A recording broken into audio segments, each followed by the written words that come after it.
Rajlakshmi Joshi, how do you think this could then have ramifications on 2028? That, of course, is a crucial game as well. The BJP, JDS will both be keeping a very close eye on these developments, and the Congress, of course, would like to come back to power in one of their last remaining bastions.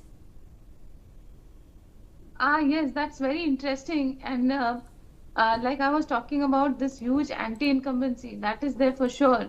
And apart from that, Mr. Siddaramaiah, he actually represents this Ahinda community, say maybe a mix of all the backward communities. And so all of that is definitely going to be affected if you from the caste factor.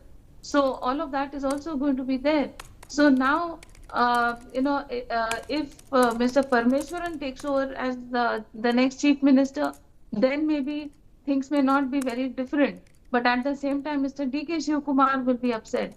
So because then he will have lost another opportunity to be the chief minister in spite of there being this step down by Mr. Siddaramaiah.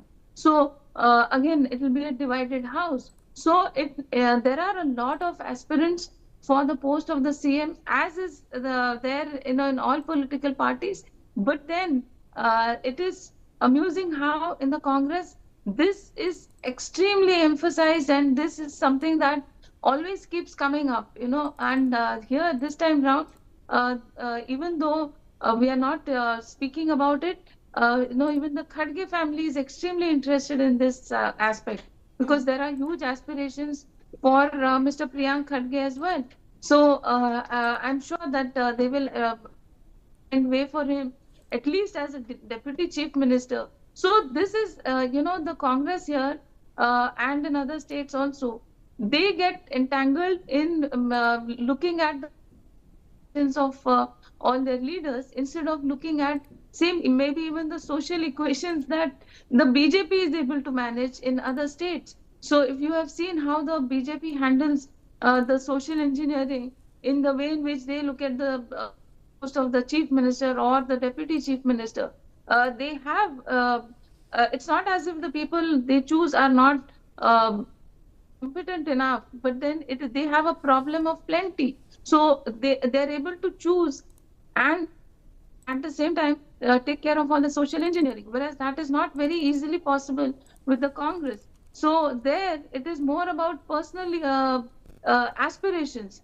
So that makes it extremely tricky, and it is very interesting to watch how they're going to be looking at this social engineering, because again there is also an aspect of the shift or a reshuffle in the ministries.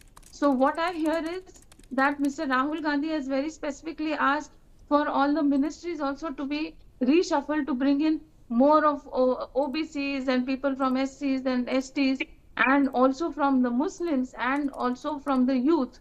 So while it sounds very nice, to hear all this, but there is going to be a huge reshuffle is what I hear, and it will be very difficult to please everybody. So as you're aware, it's not always possible to please everybody. So when you start doing that, and when you have less of discipline in the party, then it has huge ramifications when it comes to the elections. So I don't see a very easy task ahead for the next elections coming around. So I think that in fact things will be easier for the BJP in the next elections is how I see it. All right, ma'am. With that, I would like to thank you.